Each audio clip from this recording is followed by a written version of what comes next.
Okay, here we have a three-part problem. We are given the function f of x equals the square root of x plus 3. First, we need to determine the domain and then write in interval notation. We need to create a table of values. We need to graph the function by using the points. So first, let's look at the domain. Now, when we're looking for domain, just in a general sense, we're looking for what is going to make this function not work.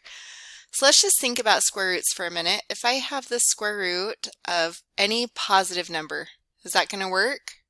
Well, yes, positive numbers are okay. What if I have the square root of 0? Is that okay? Well, it is. We can take the square root of 0. Square root of 0 is going to equal 0. So again, oops, that's okay. Okay, what if I have the square root of a negative number?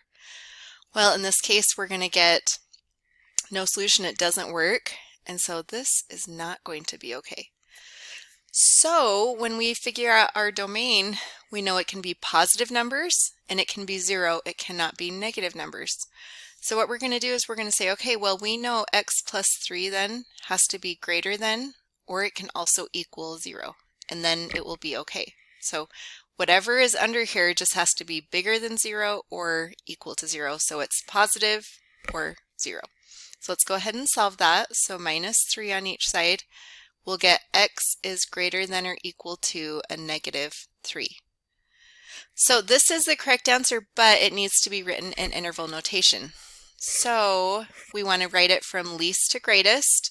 Since x is bigger than negative 3, that means negative 3 will be that bottom bound. It's equal to, so it will need to be a bracket. And then it's going to go to infinity because x can be any number bigger than negative 3 as well. So it'll be like that. Okay, so there's part A. This would be the answer you need there. Okay, second, we need to create a table of values. We need to find at least 3 points. So we can plug in any value for x, substitute it into the equation, and find the values for y. Now, when I do this, especially with a square root, I'm going to be looking for values that will give me a perfect square. So, for example, let's say if I had negative 3. If I put in negative 3, that would give me the square root of negative 3 plus 3, which equals 0. So square root of 0, which would just be 0. So that gives me a nice answer. If I did, let's say I did negative 1. Negative 1 plus 3, well, that gives me the square root of 2. When we take that, that's going to give us a decimal, like 1.4 or something. Because it's hard to graph, I'm not going to use those type of numbers. So I'm looking for numbers that give me a whole number for an answer. Well, I know if I had negative 2 in there, that would give me 1. 1 is a perfect square. So let's try negative 2.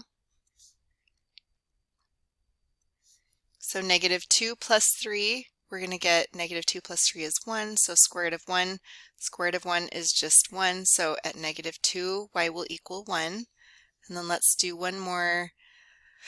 Let's do when x equals 1, because then we'll get 4, right?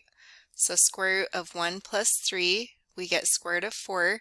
And once again, it's beautiful, perfect square, so it'll just be 2. Now you could get more if you want, but that fills out our table of values. Now let's graph it. So we have a point at negative 3, 0. We have a point at negative 2, 1. And we have a point at 1, 2.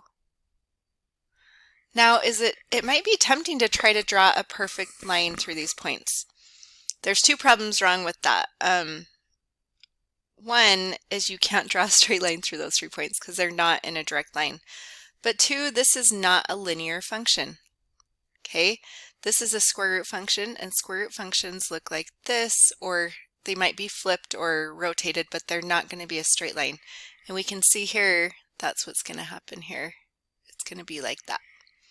And if you could draw it a little more perfectly, it'll work better, but that gives you the general idea. So you should be connecting these points, and if you want to get more of an idea, you can also graph more points on that line. Hopefully that helps. If you're still feeling confused, let me know.